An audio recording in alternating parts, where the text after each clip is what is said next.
practices slide set. So we'll do that next.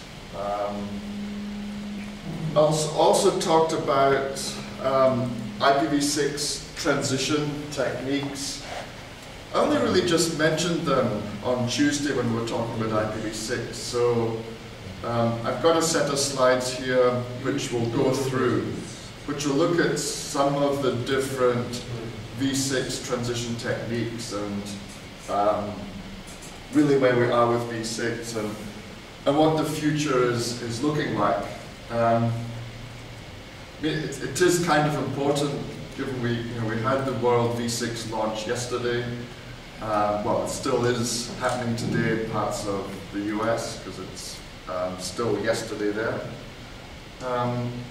So we'll cover a little bit of that, just really to see or show you why you need to be deploying IPv6 and what techniques are available for you to help move your customers over to using v6 as well.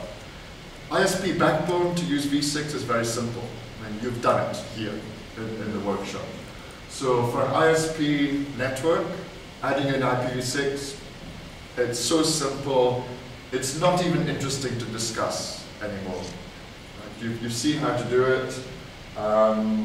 We've done it quite a few times in the labs. Even Module 6 that we finished off with at the end of yesterday, adding IPv6 in there. I think most of you managed to do that okay. There were, well, 4 routers completely broke v4.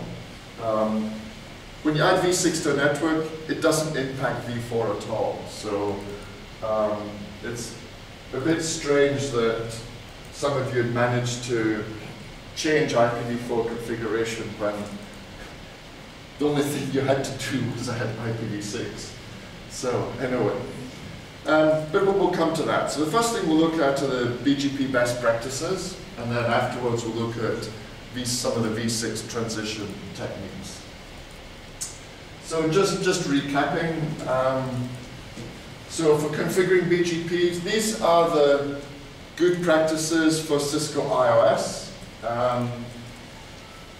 You should start off with the following commands as the basic template for BGP. I mean, as I said on Monday, out of the box, most routers do not have the best default configurations for ISPs. A lot of the vendors have got lots of different types of customers, we've got lots of different needs, and trying to get a default configuration for each of them is quite difficult. So typically for us, setting up iOS, router BGP, obviously you have your public AS number in here. These days it's going to be a 32-bit AS number. I mentioned BGP deterministic MED when I was talking about path selection process. It's generally good practice to put this in. It's default on some other implementations of BGP, but for iOS, you still have to add it in. As a reminder, what it means is that when you compare metrics, when you've got paths to the same AS, multiple paths to the same AS, iOS by default stores the paths in order of age. So the oldest one first, and so on.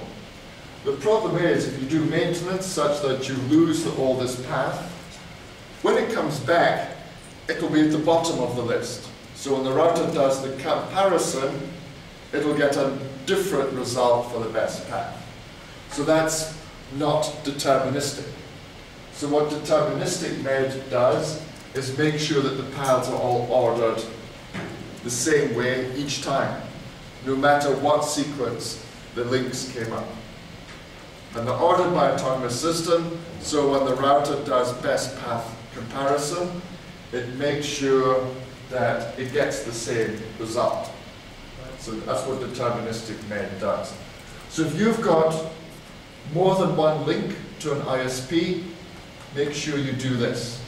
In fact, just do this on all your BGP speaking routers. Just consider it best practice. Just put it on all your routers. We talked about the reasons for making the BGP distance all the same. And so eBGP's default distance is 20, not very useful, because if you hear a prefix that's used in your backbone from outside your network, it can override what's going on in your backbone, assuming you've got no filters. So it's safer to make the distances all the same. No synchronization, no auto summary. These are now default in iOS. If you're using older versions, make sure you put these in. In fact, a lot of people just leave these in their templates. And that way, we make sure we don't break some of the BGP configuration on the network. If you're supporting more than just v4 unicast neighbors, make sure you've got no BGP default, IPv4 unicast. Right? iOS, again, by default, assumes that all neighbors are v4 neighbors, even if they've got IPv6 addresses. It assumes that all neighbors are v4 neighbors. So this is not very good either. So make sure we have no BGP default IPv4 unicast.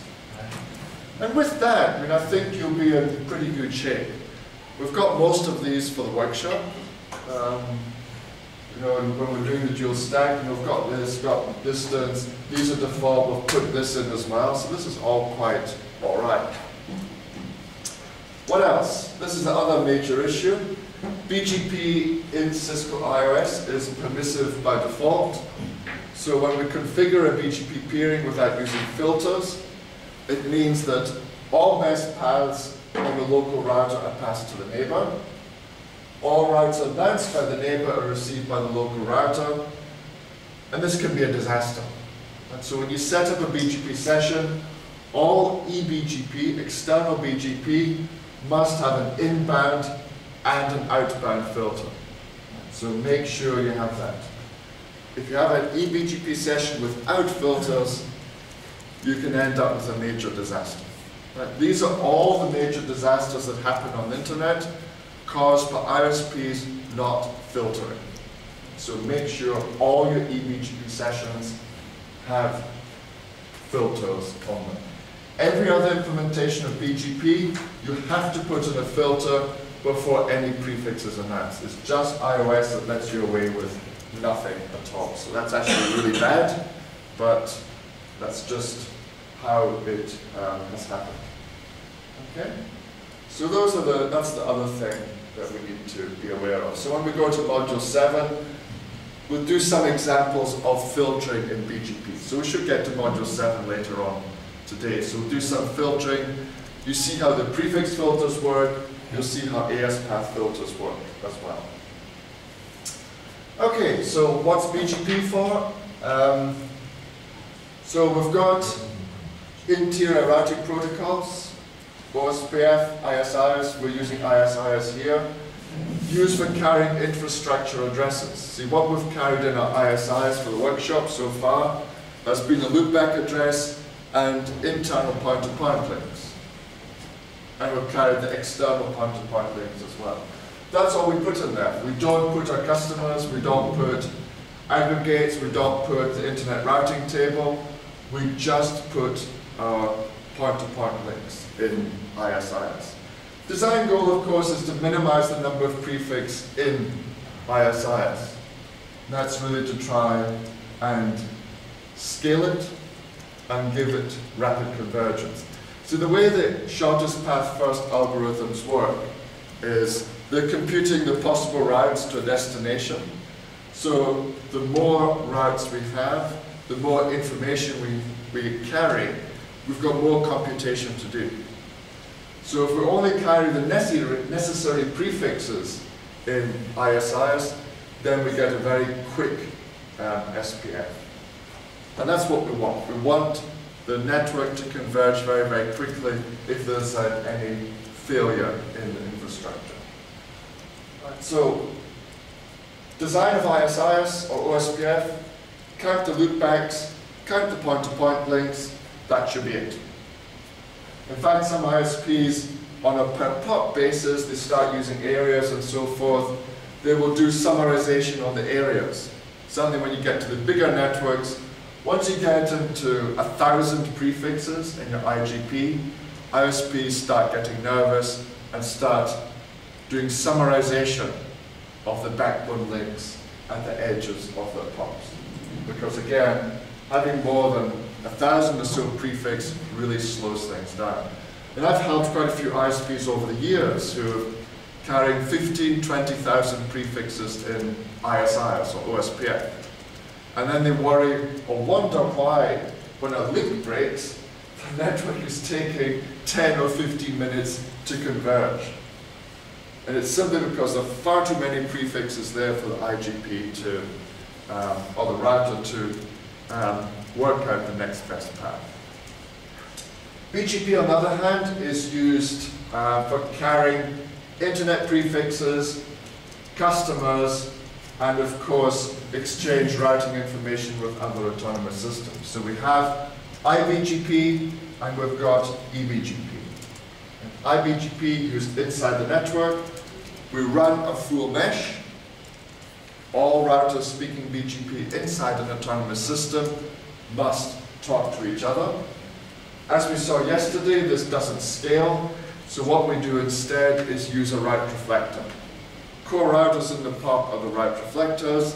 The other routers in the POP are the clients. So that's the IBGP design. EBGP is used to exchange prefixes with other ASs, and that's where we implement our routing policy as well. So that's EBGP. Now, comparing the two, don't distribute BGP prefixes into ISIS. There's never any need to have prefixes learned in BGP to appear in ISIS or OSPF. There's never any need for ISIS prefixes to end up in BGP. You never need to do that. Don't put your customers into OSPF or ISIS. That's what IBGP is for. We have a deliberate separation between the backbone reachability protocol and BGP. If you try and do any of this, your network will not scale. And I've spent years and years and years getting people out of doing these three things so that the network will scale. Right? So please don't fall into the trap. Just because you find the documentation in your router vendor manual that says, yes, you can do this, does not make it good. You can do an awful lot of things that are not good for you. It doesn't mean they're the right thing to do either. So let's look at the next piece, aggregation. And aggregation means announcing the address block received from the registry to other ASs connected to your network.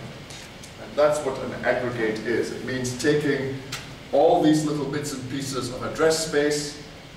You get all this address space from the registry as one chunk of addresses. You don't get pieces. And the expectation is that you announce this chunk to the internet as one thing. Now you can announce sub-prefixes of the aggregate as well. We use them in town in the ISP network. Of course, you're going to give pieces of the aggregate to your customers.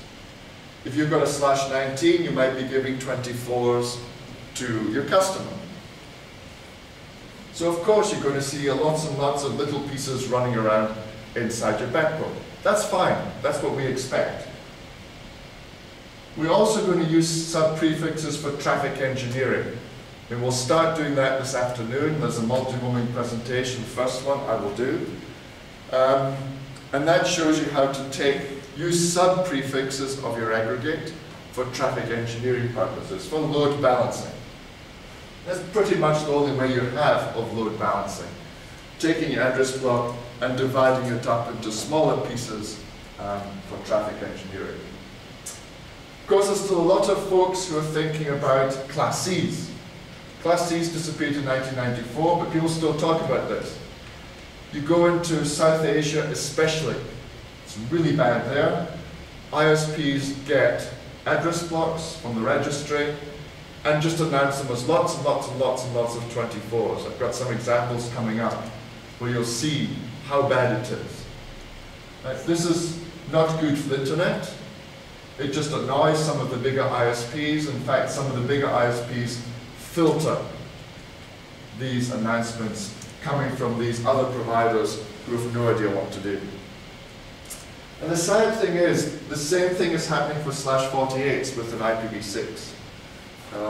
If you look at the v6 routing table, it's about 8,000 prefixes now, but there's a good portion of them, I think it's about 30%, are /48s. Right, so again, ISPs have taken the 32 and just chopped them into 48s. There's never a reason for chopping addresses into 48s. Never any reason at all, but people are doing it. So if I remember, I'll probably log into a router and show you the v6 table, just for interest. Right, so how to configure aggregation, we saw this earlier. Network statement, static route to null for the matching network statement. That's the best way of doing it. You can use the aggregate address command also. You can redistribute static, which will redistribute the aggregate into BGP. But I find the safest, most secure way is to use the network statement with a matching null route. Because this has an added advantage. If this address block is not all used within your network, packets that come in for the unused parts of the address block will be discarded into the null interface of the router. The null interface of the router is very special. If you send any packet there, it just disappears. Completely disappears, almost like magic. It just completely disappears. You have no idea that it's gone, it just vanishes. So it's a very, very efficient way of dropping things. So this static route to null is actually really important. See, a common excuse that people have for not announcing the aggregate is, you know, there's the upstream, you know, here are they. And what they do is, they say, oh no, I can't announce my aggregate because then I'll get traffic that's not used for unused addresses. Well, the problem is your upstream ISP will point a route for your /19 aggregate. They'll point a route down to you. So if you don't have a null, right? If you don't have a null route, the packets will come in here. If they don't have a more specific path, they'll go back out here. Your ISP's got a route pointing to you, they'll go out there. Right? And it just goes back and forth until the time to live expires. So you end up congesting this link full of traffic bouncing back and forth between you and your upstream provider. I mean, I've seen some really spectacular cases, even just last week, on the trip coming here, an ISP I was working with, they were testing their link. Well, their upstream was testing the link. So what they did was, they disconnected the ISP's router and brought in a tester instead. But the tester did not have a null route for the ISP's aggregate. So they just plugged it in, and the link immediately went full. It immediately went full because of all this packets coming in. They were not null routed, so they went back out, in, out, in, out. The link filled up completely. So you've really got to watch this. And so many ISPs fall into this trap. They don't do this null route, they don't announce an aggregate, and they end up with congestion on their links. Right? So this is not only for generating aggregate, this is actually a very important security feature as well. What you want to happen is for packets to come in, if there's no more specific destination, you want them to go to the null interface, so the router drops them immediately. It's a very standard security technique. Okay, so we need to do this. There are two important reasons: announcing the aggregate by BGP and security of the network. Okay, right, so the static routes, the pull-up, you're going to have more specific prefixes learned by IBGP anyway, because those your customers are going to use this. Your backbone infrastructure is going to use more specific entries. And so that way, you have connectivity in your network, you discard unwanted traffic, and you have reasonable security on the network. One thing to be aware of, I've forgotten which one it is now. There's still background noise traffic on the internet caused by one of the worms a few years ago. And what it does, it targets the lower half of all /16s. Right, so if you're, I don't know, so you've got x.y.z.a. So here, if y is from 0 to 127, if this number here in your address, the second quad in your address is between 0 and 127, you're getting about, I don't know what it is. I think it's about 200 kbps, sorry, 200 per, what is it, /19. Right, it's 200 kilobits per second per /19 of background noise. Right?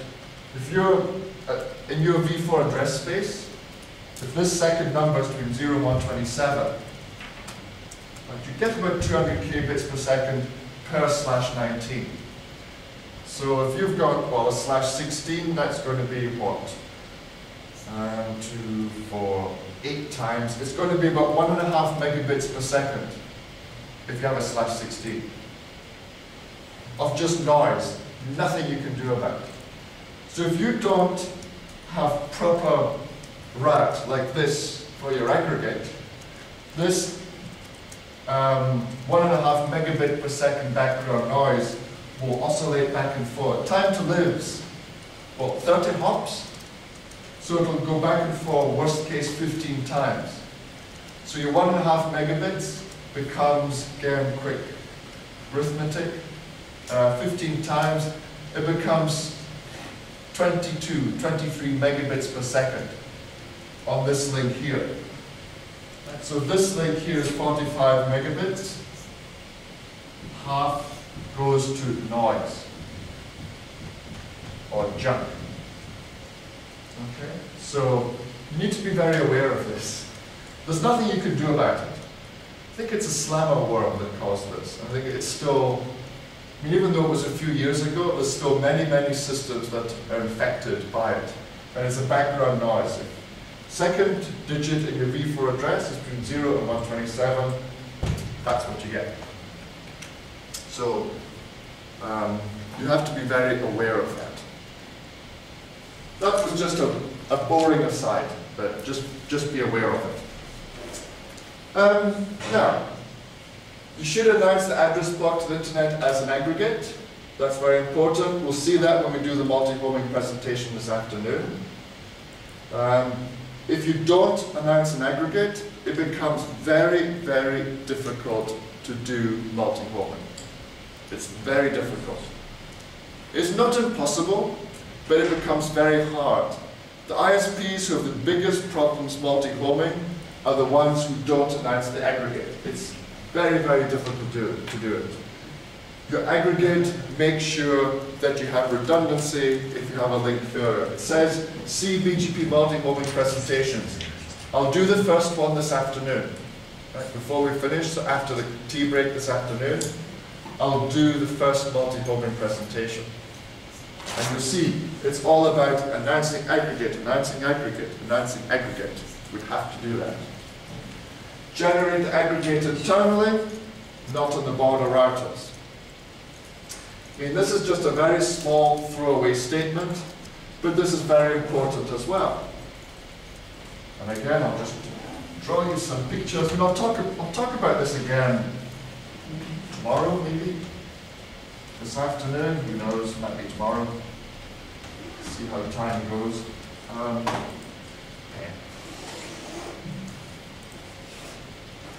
So I'm saying generate the aggregate internally. So a very typical way of ISP design. So here's the ISP network there. I mean, most ISPs outside of US and Europe tend to run international links to the major points on the internet. So we pick an example here in Asia. So ISPs here tend to run a circuit, so maybe Los Angeles, right? So we put one in Los Angeles. We'd probably also put one, I don't know, let's say London. What's London called? Oh. We'll just say London, right? You tend to do that. Right? So ISPs do this. You put a router in here, you put a router there. And so Los Angeles, you go to the data center, and you also go to the internet exchange point. And in London, your data center, and you go to the internet exchange point as well. But that's very typical, because that way you get peering here, transit there, right? You get peering here, and you get transit there. Okay? That's what people do. So you've got your international link. Now, if you announce your aggregate, if this router here announces an aggregate, right? If we announce an aggregate here, goes out that way, that's all works fine until this link breaks. When this link breaks, this router is still announcing the aggregates out here. So when this link breaks, well, you get alternative path through here. So your packets go out this way quite happily. They go out through your transit provider to wherever. The return path might be this way. The return path might be that way, because you're still announcing the aggregate here. The packets arrive at this router, the link is broken, you've got the null router did in the previous example, so the packets are thrown away. So it's very important not to announce the aggregate outside the core of your network. And so you announce the aggregate here. You announce the aggregate here in the center of your network. If you start announcing it elsewhere, way outside your network, well, outside the domestic network, then if you cut the link, you end up breaking your connectivity. So that's a very, very important thing. Again, not many people realize this or think about it, but it is very important. Generate the aggregate internally, not on the border routers. So how to generate an aggregate in iOS? Network statement, static router now. To announce it, we do neighbor, prefix list, out filter. Out filter says permit the aggregate. So that's how we announce the aggregate out of our network. So it's not exactly difficult, but there seems to be a sizable portion of ISPs who have severe problems typing in this configuration. Okay, so outbound, we send the aggregate. We have a filter here that lets the aggregate out, blocks everything else. So we'll say when we do the multi-homing slides this afternoon and tomorrow, you'll see lots and lots of examples of this. Now, ISPs who don't and won't aggregate are held in reasonably poor regard by the community. It depends where you are in the world. If you're a transit ISP carrying the full BGP table, ISPs who don't aggregate are using up your router memory. The BGP table this morning, I was looking, 412,000 prefixes. More than half of those prefixes are junk, and I'll show you that in a bit. More than half of them are junk. Registries publish the minimum allocation size, generally 20 to 22. APNIX minimum is now at 24. RIPE NCC minimum will be at 24 in about 2 months' time. So what we're seeing happening is that the internet routing table is being chopped up into smaller and smaller pieces. If you're worried about the BGP table today being 400,000, I think by the end of the year it could be over 500,000. 2 years' time it could be over 1 million prefixes. Can your routers carry all those? And I think that's the time when ISPs are going to start complaining about not being able to carry the full BGP table, and you're going to see more people filtering based on aggregates. In here, it's saying no real reason to see anything longer than a 22. but there are currently over 216,000/24s. And so more than half the BGP table is /24. So here's an example of aggregation, what not to do. This is, when I first started doing these slides, when I met some ISP who was trying to persuade me that aggregation was bad for the internet. And so I took the example that he was trying to use to persuade me that it was bad. So this is what's going on. Your ISP is here, AS100. They've got a customer who is announcing a /23 into their backbone. ISP does not do any aggregation. They simply announce all the customer prefixes. The theory is, oh well, if the customer's not using the address space, I don't want to announce them to the internet. Well, it's not the customer's address space.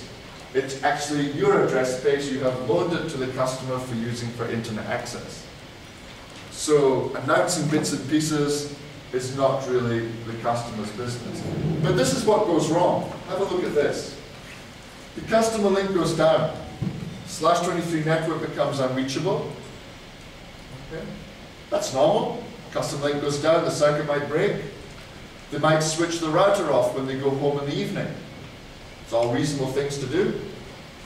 23 disappears from AS100's IBGP. Because the link goes down, the IBGP removes the prefix. That's all fine. The problem starts here. ISP doesn't aggregate, which means that the /23 withdraw gets announced to the internet.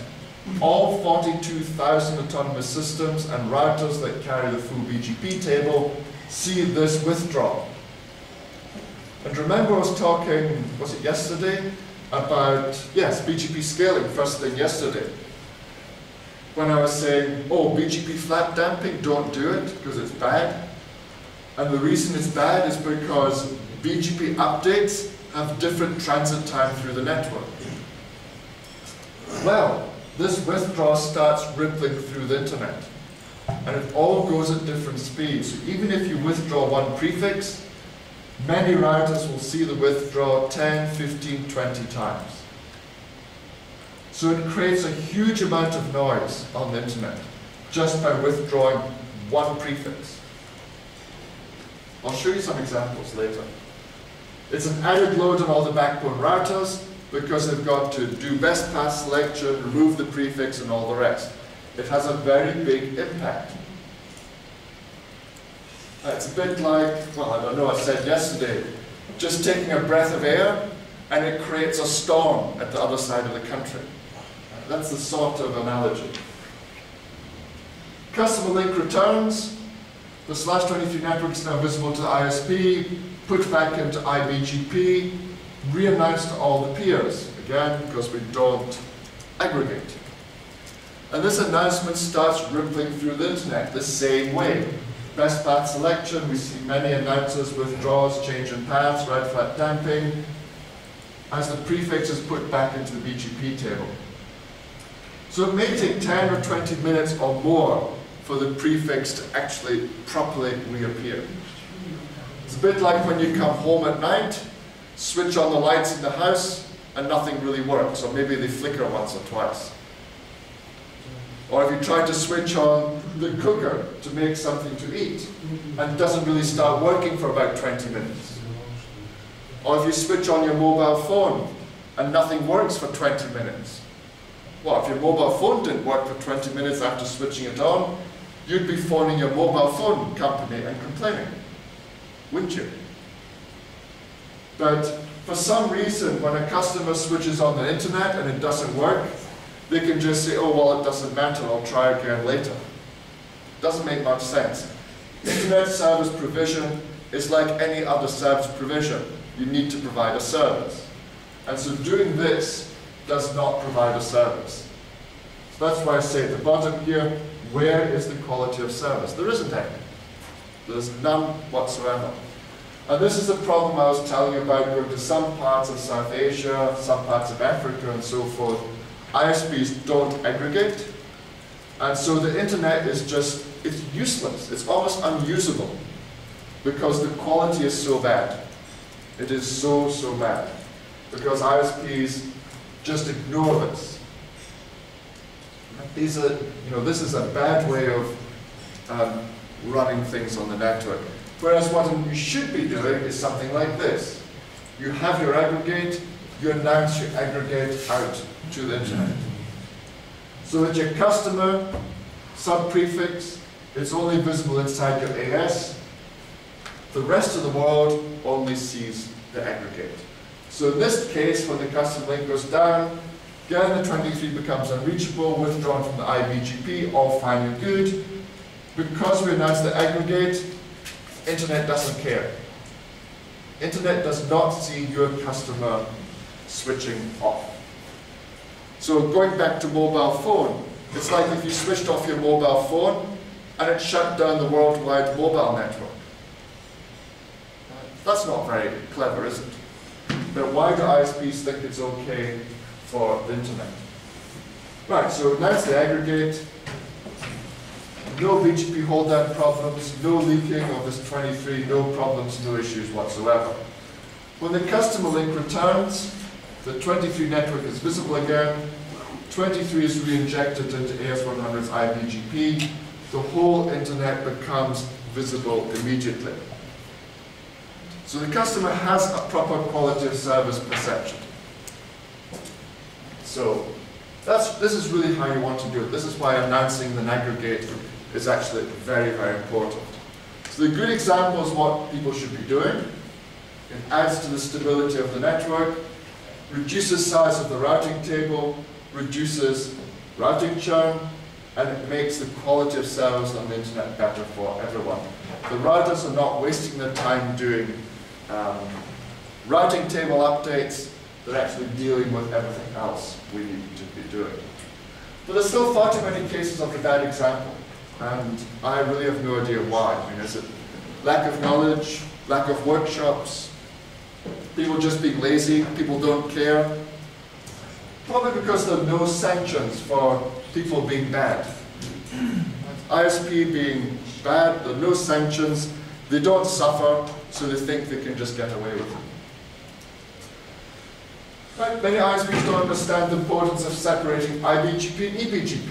You put your customers into IBGP, EBGP is used for announcing aggregate and for doing traffic engineering. Right? They're very, very different purposes. Don't do traffic engineering with customer prefixes, because customers will come and go. And so if you want your traffic engineering to be messed up every time a customer comes and goes, you probably don't want that. You don't want that. So we don't do traffic engineering with customer prefixes. We do traffic engineering with chunks of address space, independent of customers. So again, when we come to the multi-homing presentation this afternoon, I'll show you examples. We generate traffic engineering prefixes on the border router. So the internet today, so this was a few days ago, I updated this table. So the BGP routing table, 412,000 prefixes. One thing that I do, I mean, I run this analysis stuff I've been doing for 10, 12 years. One thing I do is work out what the routing table would look like if all ISPs aggregated. And amazingly enough, it can come down from 412,000 to 174,000 prefixes. So there are 240,000 prefixes that are junk on the internet. It's quite amazing. 240,000 prefixes of junk. And you can actually take the output after doing this aggregation, put it on a filter on your router, and you will find that you will not lose any connectivity on the internet at all. That's the most amazing piece about it. So there are more prefixes on the routing table today that are not needed than there are that are needed.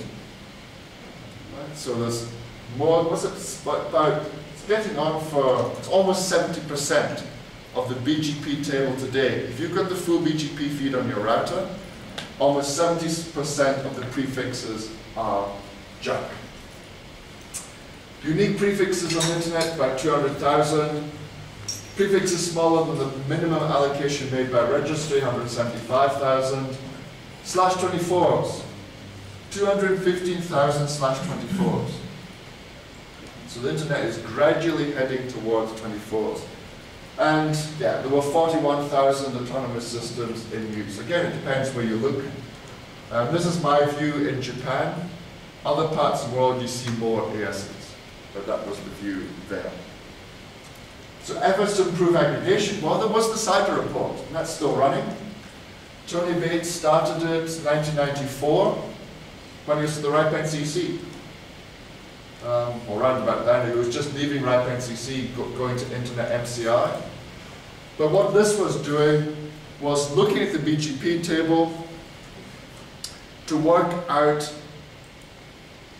which ISPs were contributing most to the BGP table. So it printed a top 30 list of the ISPs who announced the most prefixes. The idea was to encourage ISPs to convert from class full to class-less routing. Remember, in 1994, the internet moved from class full to class-less.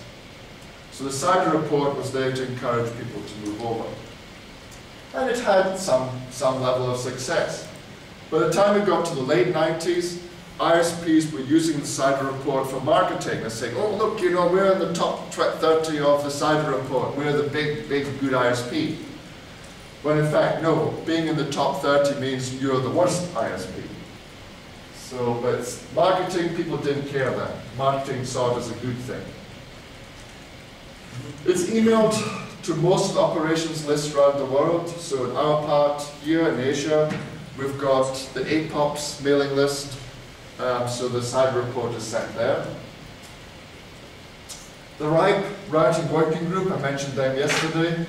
They produced aggregation recommendations, RIPE 399 document.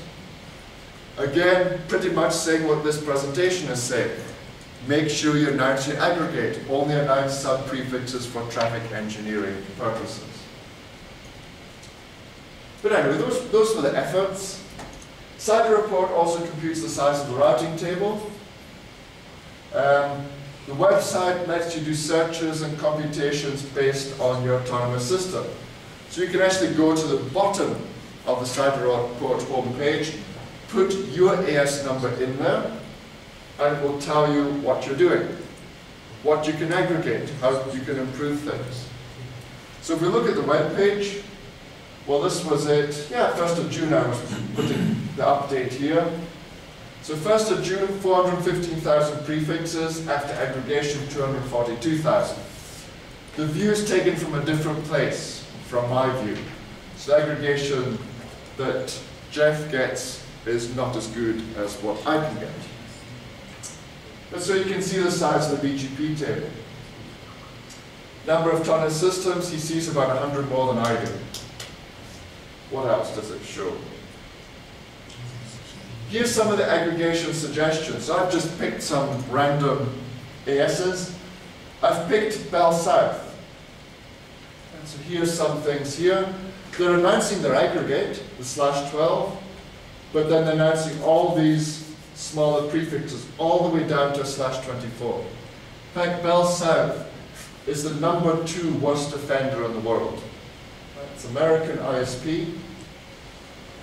And what they're announcing, they're actually announcing 3,411 prefixes. If they did aggregation, it would reduce to 196 prefixes.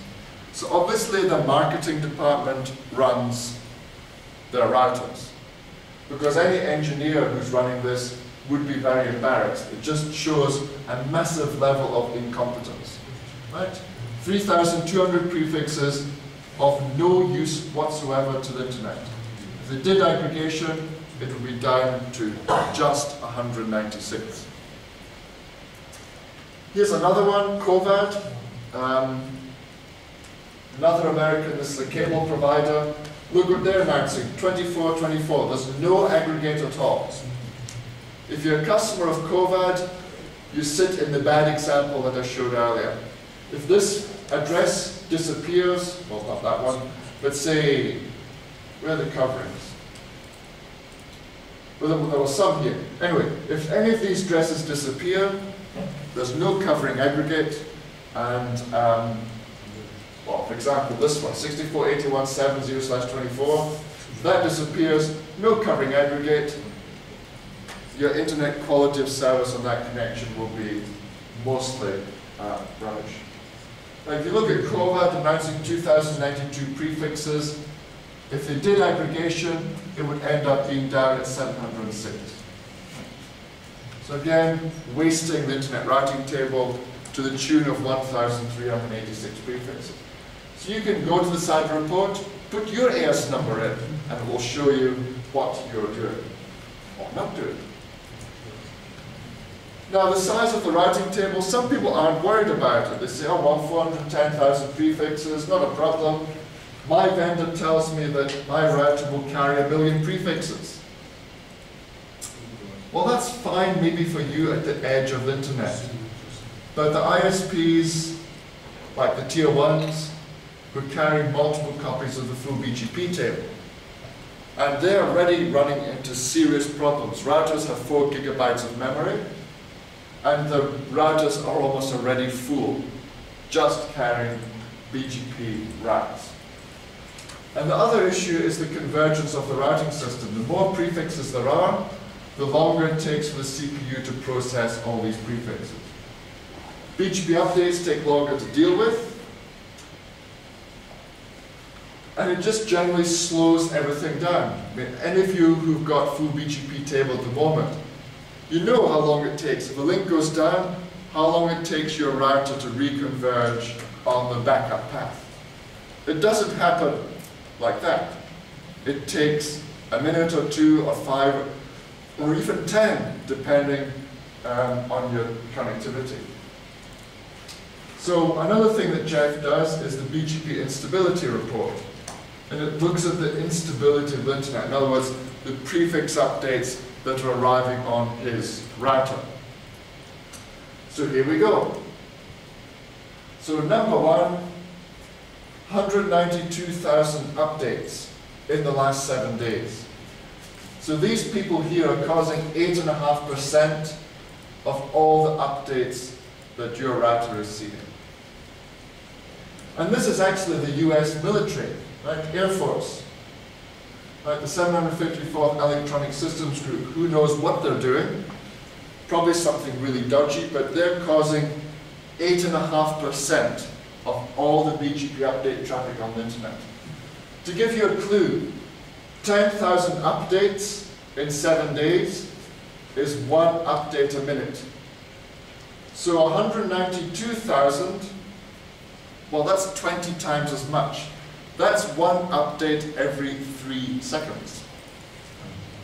So I don't know what these folks are doing, but they're sending a BGP update message every 3 seconds out to the internet. There's TE. Well, TE is a very well-known ISP in another country that has some of the worst internet around. Telecom Egypt, 91,000 updates. Well, that's 1 update every, what's it, 60 divided by 9. Let's say 7, 6. Yeah, let's say 6. 1 update every 6 seconds. What they're doing. And then we've got these folks, VimpelCom. 60,000, 1 update every 10 seconds. BSNL in India, 1 update every 10 seconds. Hewlett-Packard, 1 update every 11 seconds. And so on through the list. So that's the instability in the network. So your router, if it's carrying the BGP table, the full table, it will be seeing all these updates. So that's what your CPU is spending its time doing, processing these updates. And if you look at the actual prefixes that are unstable, well, this one here, this is a /19. This is somebody's aggregate. It's not even a 24. And this is bouncing around every 30 seconds. Imagine the poor customers on the other end of this link. bouncing around every 30 seconds. What internet connectivity do you have then? Would you like it if the internet worked for 30 seconds, stopped for 30 seconds, worked for 30 seconds, stopped for 30 seconds? But that's what this ISP is doing. Yar Telecom. Ross Telecom? That sounds awfully Russian to me, but who knows. Mozilla /24, doing about the same thing. Once every, I don't know, 34, 35 seconds probably. Abbott Labs has appeared in this address has appeared in this list since I started doing this in these presentations about 7 years ago. I don't know who they are, but I can't imagine what their internet's like. Okay, and so on we go through the list. All these prefixes bouncing around, and they're not just 24s. /16, Airtel. What was I saying about India again? /16 here. This is a big drop block of addresses bouncing around by this Indian ISP. What service do their customers get? Right, 4,600 updates. That's one update every 2 minutes. So internet works for 2 minutes, stops for 2 minutes, works for 2 minutes, stops for 2 minutes, works for 2 minutes, stops for 2 minutes. You imagine what the internet access would be like this.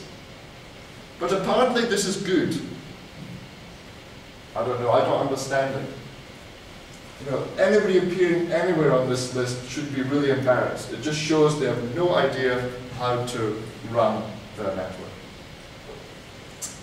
Okay, so that's the instability, stability stuff. So I think I've made the point. Make sure you announce your aggregate and make sure it cannot go away. And that way you ensure the best quality of service for your customers. Right? Don't worry about all this rate limiting and everything else on your routers. Who cares about that? Just make sure that the internet always works when people need it to work. So receiving prefixes, this is the next area where people get things badly wrong. There's 3 scenarios for receiving prefixes from other ASs. Customer talking BGP, a peer talking BGP, or the upstream or your transit provider. Right, so it's your customer down here, peer at this level there, or your upstream up there. Those are the 3, and they are all different. And we need to consider them separately. First off, ISP should only accept prefixes which have been assigned or allocated to the downstream customer. So if somebody comes to you and says, this is my address block, please announce it, you need to check. And the place to check is in the registry database. The 5 registries are the people who distribute address space.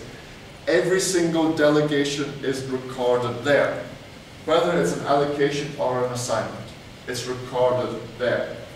So you look it up. I mean, the command line tool is whois, like this. You can look up the APNIC database, the jwhois version, and that will look up all the registry databases.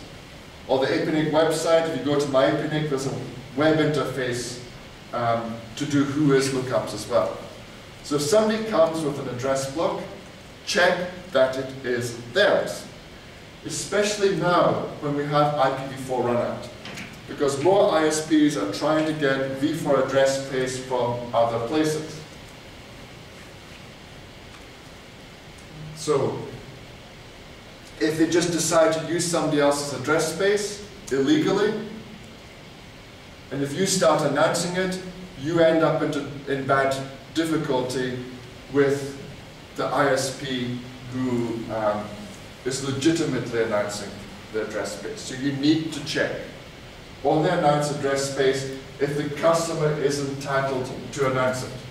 So you check it. Like I look up APNIC entry, whois on, well, our address block that we use in the office, 202.12.29. Well, it says very clearly, assigned address, portable. In other words, this is APNIC's address block, it's assigned to us. So if somebody else comes along saying, hey, please route 202.12.29, you look it up, it says, nope, this is assigned to APNIC. You say, sorry, no, this is somebody else's address. doesn't matter how much money people want to pay you, it's not theirs to announce, right? So this is IPv6. Or something like this. You know, if somebody comes along, 193.128.0.0, well, this is the address block. This is the ISP I worked with many, many years ago. This was the address block that we had. And this says it's allocated, which means that this ISP holds the allocation and it will delegate address space to the customers that it has. So if somebody comes along and says, please route any subnet of that, the answer is no, because this belongs to this ISP. It's for their customers. So I mean, the first question you do is go and ask these folks, we had an inquiry from such and such, they want to announce this address space, are they allowed to do it? I imagine the answer from these folks will be no, of course not, because this is an address that belongs to us for our customers. Okay? So check the WHOIS database before you announce anything. Obviously, if the customer is getting address space from you, then it's not a problem. Now, so receiving prefixes from the customer, the downstream has got 150/20. That's all they should announce upstreams, that's all the upstream should accept. So the upstream provider will have an inbound filter that says only allow this /20 inbound. So that's what the filter says. So it's quite simple. Remember I said filter every single IBGP connection. So if you don't have filters in IBGP now, I strongly suggest you go off and do it quickly. Now, a peer, that's an ISP with whom you agree to exchange prefixes you originate into the routing table. So you have a direct connection to them, and so it's a business relationship. You agree to interconnect your networks, to exchange routes, and to exchange traffic. Generally, ISPs who peer with each other are those who service the same area, or ISPs from completely different areas who want to interconnect the networks without paying a transit provider for the traffic. So you need to document what prefixes you're going to exchange. Right. So prefixes you accept from a peer are only those that have indicated they will announce.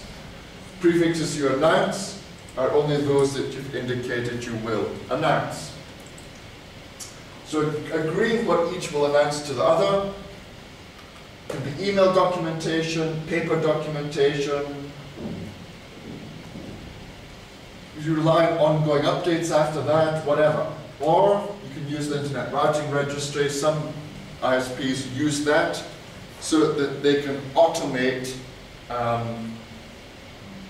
the configuration of the network, the configuration of the BGP sessions. I mean, as your policy gets more complicated, it probably becomes better to use the Internet Routing Registry. IPNIC runs one, so you can put your routing information in there and use this tool, the IRR toolset, to actually build all your BGP configurations. So some of you, if you're connecting to the likes of Teleglobe or Level 3, NTT America and so forth, you have to use the routing registry. You have to put your address block into a routing registry somewhere, because those ISPs build their configurations only from the registry. They don't build it from anywhere else at all. So getting prefixes from a peer, for example, the peer's got these 3 address blocks, so the configuration you would put in, prefix list, my peer in, you've got the prefix list here, you permit these 3 address blocks, deny everything else. So that's a typical configuration. Outbound, I didn't put in, but obviously you have a neighbor statement with your prefix list going out. So again, the important point is to always filter. Now, from the upstream or transit provider, the transit provider is the ISP you pay to give you access to the whole internet. So receiving prefixes from them is not desirable.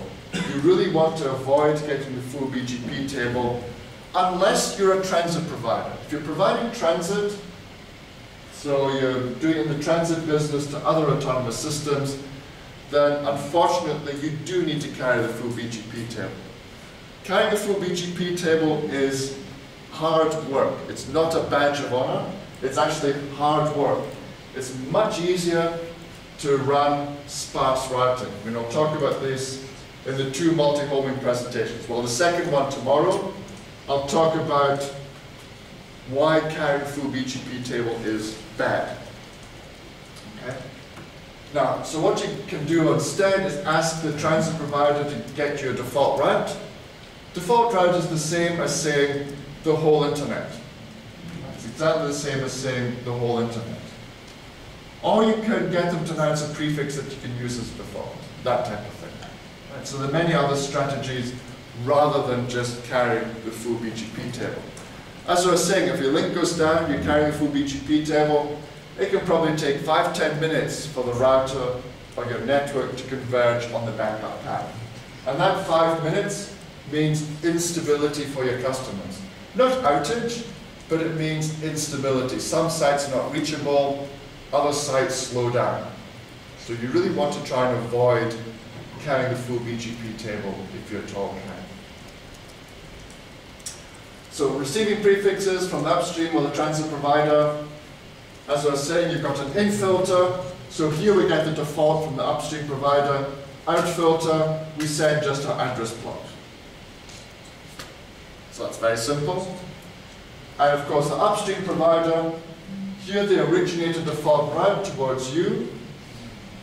Customer in, we get the /19 inbound. Outbound, we send just the default route. So that's a very, very simple configuration if we use just default routing. If we want to carry the full BGP table, well then we need to be careful. Don't accept the default unless we need it. Some ISPs seem to announce the default just for fun. Don't accept your own prefixes. You will never receive your own address space from an upstream provider. If you do, something's gone really wrong. So don't accept your own prefixes. For v4, don't accept private address space. You shouldn't see private addresses on the public internet. And there's certain special use prefixes that you shouldn't see either. Right? IRC 5735 actually describes all the special use prefixes. Some of them are present on the internet, others are not. So you need to actually check and see. Same thing for IPv6. There are some special use prefixes as well. IRC 5156 talks about those. Now suppose the other question is, should you accept prefixes longer than a 24? So should you accept 25, 26, 27, 28, 29, 30? Probably not. In the minimum allocation assignment ever made, minimum assignment ever made was a /24. I know RIPE-XTC has been handing out 28, but that's really for local stuff, not globally writable. What about v6? /48s? Well, /48 is the smallest size for a site. So a lot of ISPs have put filters in that says not accepting prefixes longer than a 48. So no 49s, 50s, and so forth. You can check, I mentioned Team Cymru to a few yesterday, the day before. Have a look at the Team Cymru website. They've got lots of useful stuff, lots of useful information here, including a list of bogons. Bogons are prefixes that should not appear on the internet. And so they have a list there of prefixes that should not appear on the network. There's also IRC 6441. That lists the prefixes. Actually, I think this one, that one replaces 5735. 6441 lists the prefixes that should not appear on the routing table. For v6, this ISP in Germany has put together some filters also, but it's probably better to go to Team Cymru. They actually give you a BGP feed. of all the prefixes that should not appear on the internet. Right, and they show you how to configure it. It's very clever. It uses something like what's called remote trigger black hole filter. Something like that. So what happens here is they send you a BGP feed of all the prefixes that should not appear on the internet. You get the BGP feed and you change the next hop of all the prefixes to the null interface. So when any packets come for any of those prefixes, they get diverted into the null interface on your router. And that way, you actually block any of these addresses. So I've helped quite a few ISPs set up the route server feed from Team Cymru. They manage it. It means you don't have to look at these static tables. You can simply manage it here using the route server. Actually, I'll tell you a little bit of history. My first trip to Mongolia, I was doing a workshop like this, 2005. And one of the questions came from, well, one of the ISPs at the time who was hosting the workshop. And they said to me, the internet's disappearing because they got transit through China. And they said, we think it's the Great Firewall of China that's blocking access. They couldn't get access to sites like CNN and BBC and so forth. The internet was slowly disappearing. And they thought China was doing something because at the time they got transit, IP transit through China. And so I was like, oh, well, that's very strange because I was sitting on my laptop and it all seemed to be okay. So I had a look at the network. And this ISP had actually got a consultant from Cisco. I was at Cisco at the time. They got somebody from Cisco to configure the BGP for them. And that person had taken the Team Cymru list of filters from about 1999, 2000, and put it on the router as a static configuration. And he'd obviously never told them to update it. So they were not updated. So what was sitting there were lots of static routes to null for all the bogon addresses back from 1999. But the thing is, the bogon addresses from 1999 included a lot of the unallocated address blocks. And so what had happened between 1999 and 2005 is IANA had given these address blocks to the registries. The registries had started handing out the addresses to ISPs, and so organizations like the BBC, CNN, the content providers had renumbered the data centers from old address space to some of the new address space. So of course, as soon as customers of the ISP here tried to access those sites, the ISP's filters were blocking access to the site. So all they had to do was remove some static routes to null, and suddenly the whole internet became visible again. So the moral of the story is, don't use the static configuration, use the route server. This is always kept up to date, and this way you can make sure that you only get traffic, legitimate traffic to legitimate address space on the internet. I mean, the ISP knows who they are. Well, I've got two people from the ISP here in the workshop. You should go and ask some of your senior management. They'll remember. Because it was a bit of a problem. It was the reason I came to do the workshop, because they thought there was a problem with BGP. In fact, it was just very simple filters on the ISP's own routers to block all the bogon addressing. So, bit of history. Receiving the IPv4 prefixes. So this is the typical prefix list or list of prefixes of things that you should not see on the internet. You're not going to see the default route unless you need it.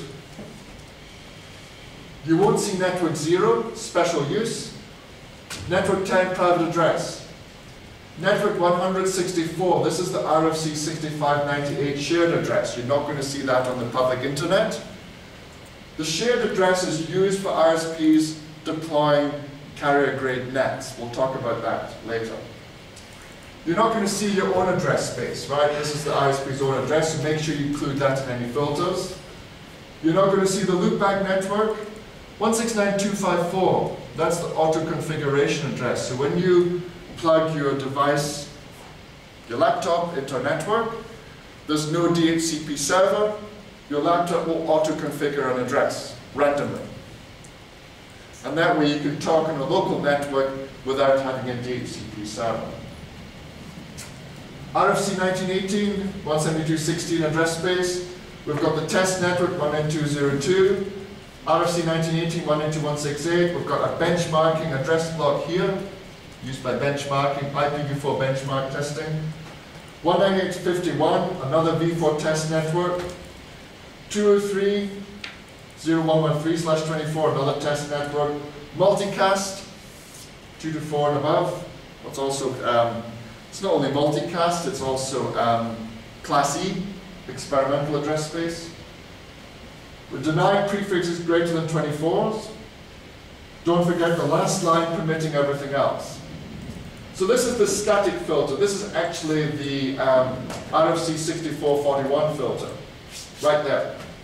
So nowadays, you can just put this into your router. You don't need the BGP feed from Team Cymru, because that's what they're going to send you.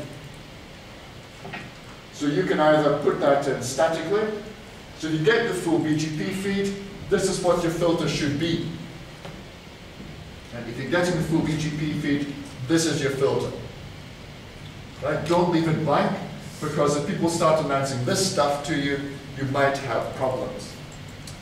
Thankfully, the IPv6 one is easier. Right? So you've got a v6 BGP peering, you're getting the full BGP feed from your upstream provider. This is what you should be filtering. Well, I don't agree with this, but anyway, I don't like Teredo. It's nasty, evil, insecure. But anyway, some people want to use it, but this is the official list. You want to allow the Teredo/32, but not any subnets. Documentation address 2001 DB8. So if you're writing v6 documentation, that's the address you use. That's the address we use here in the workshop, 2001 DB8. There's the 6 to 4 network, 2002/16. I don't like 6 to 4 very much either. It doesn't really work anymore. But we're not going to see any subnets. Don't forget to block your local prefix. You're not going to see your address space being announced by anybody else. There's also the old 6-bone. Okay, the 6-bone was 3FFE. That was switched off in 2006, so we shouldn't see that address space anymore. We're only going to see addresses out of 2000/3. That's it. This is the global unicast address block, 2000/3. Deny everything else. Right, so the v6 filters are actually much easier. The Team Cymru BGP feed actually includes all the unallocated v6 address space as well. So if you get their BGP feed, it's about 60,000 prefixes. And when we go back to the workshop, I'll log into a router somewhere and I'll show you the v6 BGP table, just for entertainment. Right, so if you've got a v6 BGP feed with the full table, this is the filter list that you need. All right, so paying attention to prefixes received from customers, peers, transit, assist with integrity of the network and of the internet. None of you join the internet. All of you are part of the internet. Okay? All of you are actually part of the internet. So you can't just say, oh, I'm connecting to the internet, this, that. You're part of it. So getting prefixes into IBGP. So as I said, use IBGP to carry customer prefixes, don't use ISIs. Static route to customer interface, BGP network statement, as long as the static route exists, the prefix will be in BGP. Right, so This is how we do it. Typical way of connecting a customer. Serial interface here. We use the IP addressing, we use IP unnumbered. Rather than having point-to-point link address, we use IP unnumbered. It saves a /30 on the point-to-point link. I talked about the RPF check. The RPF check on a customer interface means you don't have to filter. This replaces the filter, much better way of doing it. Static route pointing to the customer interface. Then you have the router BGP and the network statement here matching the static route.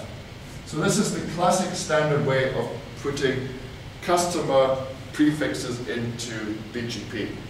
This configuration was lifted directly from what we did at UUNet. This is exactly what we did.